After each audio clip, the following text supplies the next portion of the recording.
친북 음악가, 친북 음악가가 아니라 친김일성 음악가죠.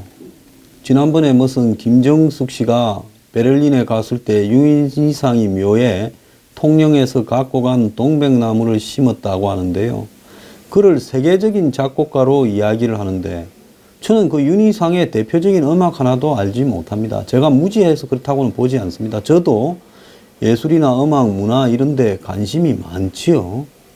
근데 이 윤희상이가 이제 한국에 이장을 하기 위해서 벌써 유해가 한국으로 왔고 3월 30일 날 공식 매장이 된다고 합니다. 25일 날 한국으로 돌아왔대요.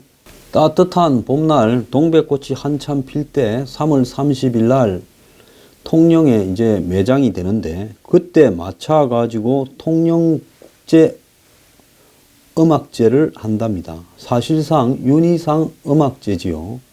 그가 태어난 마을인지 도천 마을인가 하는 데는 윤희상 음악 마을로 이렇게 선포한다는 이야기도 있습니다. 묘지는 통영국제음악당 인근 언덕에 마련되고 생전에 통영 앞바다 사진을 걸어놓고 그리워하던 윤희상을 기리기 위해서 그런 거랍니다. 그런데 그렇게 통영을 그리워하던 자가 김일성은 그렇게 만나러 다녔으며 그 이후에 이 북한으로 사람을 꿰어서 보내려고 그런 공작까지도 했습니까? 자, 이 윤희상의 이 통영 안장을 반대하기 위해서 보수단체가 시위를 벌이기도 했는데 지금 자유한국당 소속 김동진 통영시장이라는 사람은 이념 논쟁에서 자유로워질 때가 됐다고 남일하듯이 말을 합니다. 자, 과연 이런 사람이 한국당의 후보로 저는 이번 지자체 선거에서 또 출마한다는데 한국당 한번 생각해 보기를 바랍니다. 이 좌파들은 윤희상에 대한 조작 부분이 다 어느 정도 해소가 되어서 명예가 회복됐다라고 주장을 하는데요. 오길남이라고 탈북한 사람 있죠. 부인을 두고 남편만 탈북했는데 윤희상한테 꼬여서 갔다 했는데 이게 어떻게 명예가 회복이 되는 겁니까? 그래서 요즘 좌파의 천국이 되어서 과거의 좌파 인사들이 다 민주화 운동을 하다가 탄압되어서 조작되어서 간첩으로 몰리고 다 공안 탄압에 의해서 조작되었다라는 식으로 가는데요. 그 속에도 진짜 간첩은 있는 거고요. 물론 그걸 밝혀내는 과정이 잘못됐다 이런 부분이 있을 수는 있지만은 진짜 전부 다가 억울했다. 지금 정권에서 북한에 대해서 해대는 소리를 한번 보세요. 과거에 주사파라고 깜빵 갔던 놈들 중에서 정말로 억울한 놈들이 갔는가? 진짜 그럴 만한 놈이 갔는가요? 지금 하는 짓거리를 보면 알지 않습니까? 근데 윤희상도요, 억울하다고 이야기를 하는데 동백님 사건에 연루돼서 2년간 복역을 했다는데 솔직히 깨놓고 이야기해 봅시다. 동베를린의 이 동백님이 동베를린 아닙니까? 독일에 유학 갔던 사람들 중에서 한마디로 동독을 통해서 북한에 내통한 사람들이 없습니까? 있지요. 그것이 100% 조작이었다고 저는 생각을 절대 하지 않습니다. 윤정희 부부도요. 남편이 백근우 씨라고 유명한 피아니스트 아닙니까? 그 납치 미수 사건이 있었을 때 윤희상이 사실은 윤정희 부부를 서로 소개해서 만나게 했다가 납치될 뻔했던 거 아닙니까? 그래서 이런 부분들을요 다 도외시하고 윤희상이 마치 남북 분단의 희생자인 양 옛날에 송두율을 가지고 뭐라고 했습니까? 갱개인이니 어쩌니 하면서 온갖 헛소리를 했는데요. 세상이 바뀌어도 아닌 건 아닌 겁니다. 그렇게 말을 하는 사람이 있어야 되지요. 장난치지 말기를 바랍니다. 그리고요 통영시장요. 당신이 한국당의 당적을 갖고 있으면서 윤희상 음악제를 하고 매장되고 하는데 앞장을 서고 있는 걸로 보이는데요. 그렇게 할 것 같으면 더불어민주당에 가서 공천을 달라고 하세요. 그리고 한국당은 뭐 하는 당입니까? 제가 방송 들으면 알아서 조치 좀 하세요. 어제 가톨릭 주교회의에 이 한국천주교 주교회의 의장이라는 김희중 대주교가 국민 앞에 고개를 숙여서 사과를 했습니다. 사제들의 성추문이 참으로 실망스럽고 너무나 부끄러운 일이다. 그래서 머리를 숙여 사죄를 표현한다 했는데요. 대전 가톨릭 대학의 김유정 총장이라는 사람은 아직까지도 이 부분을 사과하지 않고 두둔을 하고 있습니다. 그가 자신의 SNS에 올린 글에는요, 보도 저희가 의심스럽다. 7년간 피해자에게 용서를 구했지만 용서받지 못했던 것 같아. 신부님이 그토록 열심히 사회 정의와 사회적 약자를 위해 헌신하고자 했던 까닭이 자신의 죄에 대한 속죄의 의미였다고 생각한다. 이렇게 이야기를 하고 있습니다. 자, 이 사람이 7년간 용서를 구했으나 사죄받지 못했다는 것도 사실도 아니고요. 그러지도 않았어요. 한 신부라는 사람이. 그런데 정의를 위하고 약자를 위해서 일을 하는 사람은 성추행이나 성폭력을 가해도 된다, 이런 이야기입니까? 저는 이번 기회에요, 한국의 성역처럼 되어 있는, 성문제의 성역처럼 되어 있는, 저는 종교계에 대한 대단한 미투 운동이 벌어져야 된다고 생각합니다. 신부도 목사도 중도요, 성추행 당한 모든 신도들이 다 고발해야 된다고 봐요. 제가 며칠 전에 마르틴 루터의 종교개혁에 관한 영화를 봤습니다. 그때 마르틴 루터가요, 끊임없이 당시 면죄부를 팔고 돈으로서 연옥에 떨어진 친척이나 조상을 구하고 또 자신의 지옥관리를 방지하는 것을 사라고 하는 가톨릭 신부들, 주교들, 이게 할당이 들어옵니다. 교황부터, 교황이 되기 위해서 엄청난 빚을 지고, 그리고 교황은 자신의 가톨릭 자리들을 팔아먹습니다. 대주교들한테. 그러면 대주교는 또 그 돈을 갖다가 상납하기 위해서 또 돈을 만듭니다. 이런 식으로 연쇄적으로, 그래서 한마디로 바티칸에 이 신을 위한 성전을 짓는다라는 명분으로 이 면죄부를 팔아줍니다. 전부 사라고 강요합니다. 심지어 지 손에다가 불을 질러서 너네들이 죽어서 이런 불에 지져지면 견딜 수 있겠느냐. 심지어 불에 화형식에 처하는 그림들을 그려갖고 협박을 합니다. 공포 분위기를 조성했어요. 그리고 미사 시간에 전부 돈 내라고 강요합니다. 그 꼴을 보다 못한 마르틴 루터가 들고 일어나는데요, 로마 바티칸에 출장을 갔다가 바티칸에서 벌어지는 지옥도 모습을 보고 이거는 종교가 아니다라고 생각해서 신으로 향하는 길이 이런 방식으로 돼서는 안 된다고 이야기를 했습니다. 오늘날 대한민국 종교가요, 곳곳에 썩어 문드러졌습니다. 종교마다 다 그래요. 뭐 저것들은 이단이니 뭐니 싸우지만 이단과 실제 전통적인 종교가요, 몽땅 썩어 자빠졌습니다. 그 중에 일부의 사제들은, 성직자들은 자신들이 정치적인 양 한다고 사회적 목소리를 내면서요, 뒤로는 배가 쳐 불러 터지고 호텔 생활을 하고 호화 생활을 하고 여자를 건드리고 고스톱을 치고 도박을 하고 룸살롱에 다니는 일도 벌어지고 있고 간통은 아주 밥 먹듯이 저지릅니다. 이들이 과연 성직자로서 자격이 있겠습니까? 솔직히 말하면 일하지 않고요, 영혼을 갖다가 구제한다라는 핑계에 성직자 역할을 하는 수십만 명의 사람들이 대한민국을 살리고 있습니까? 대한민국을 망치고 있습니까? 곳곳에 한번 보세요. 절 짓고 교회 짓고요, 성당 짓고, 그러면서 사회 정의를, 약자를 팝니다. 그 돈은 다 누구 주머니에서 노는 겁니까? 그래, 그 교회 크게 짓고 절 뻔질이하게 짓고 외제차 타고 다니고, 외제차 타고 다니는 중이나 목사들 수도 없이 봤어요. 벤틀리 타고 다니는 사람도 봤어요. 그러다가 천당 갈 거라고, 지옥에 안 떨어질 거라고 기도하는 신도들은 바보 천치입니까? 얼간입니까? 근데 돈만 밝히는 게 아니라 최소한의 이 영혼을 구제하겠다는 사람이 성적으로도 타락하고 있는 일이 비일비재합니다. 자, 어제 한 신문은 날라리 진보, 헤게모니와 오르가슴이라는 글을 썼습니다. 이번에 터지는 일 중에 진보 쪽의 문학의 인사, 또 진보를 표방하는 사제, 이런 사람들한테 성추문이 많은 것은요, 문화계와 종교계의 헤게모니를 장악해서 그렇다는 겁니다.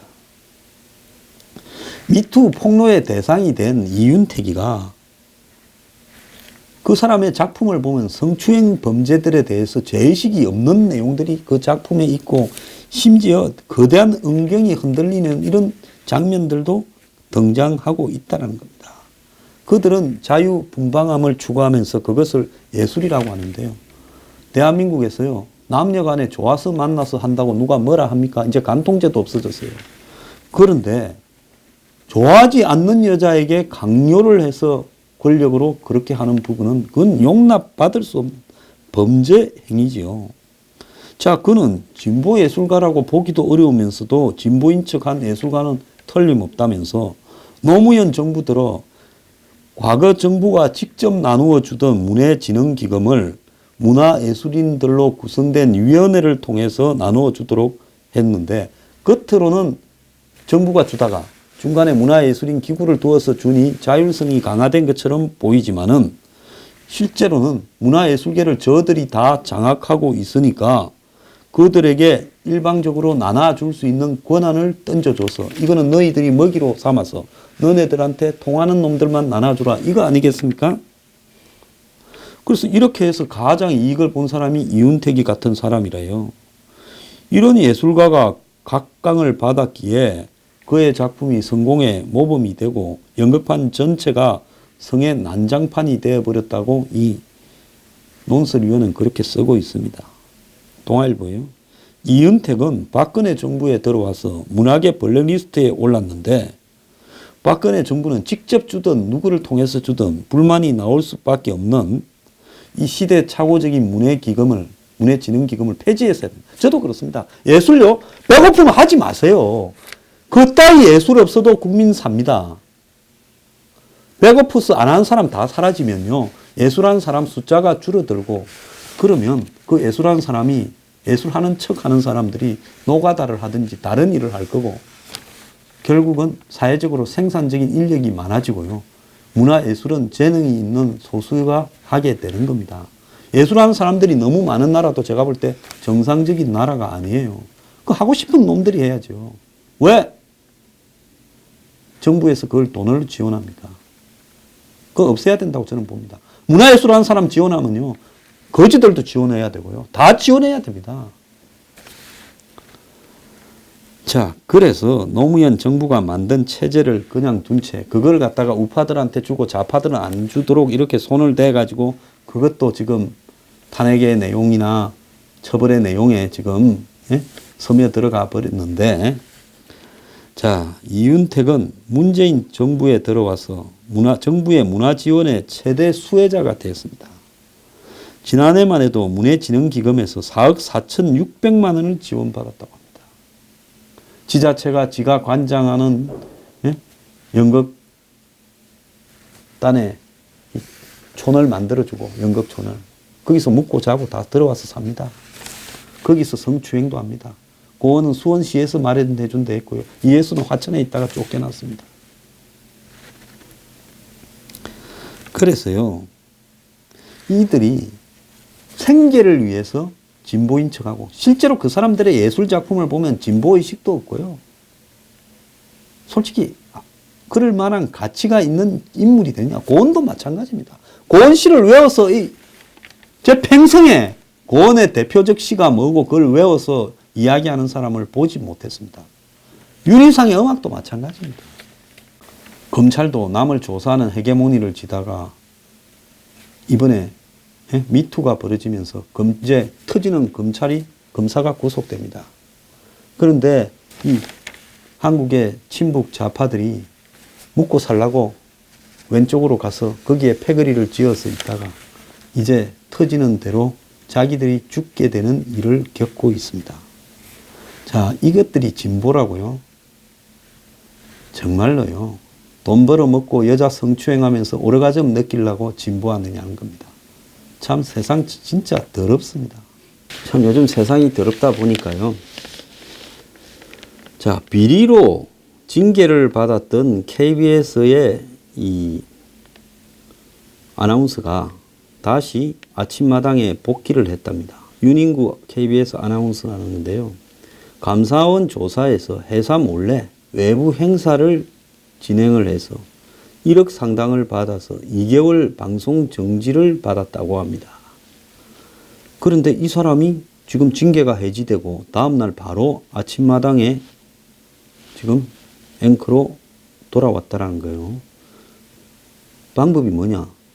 원래는 KBS의 1노조, 그러니까 민주노총이 아닌 노조에 속했는데 이 사람이 2노조로 파업 직전에 급히 옮겼고 그래서 2노조와 더불어서 강화문에서 마이크 잡고 작년에 내내 KBS 강규행 이사 이런 사람 나가라.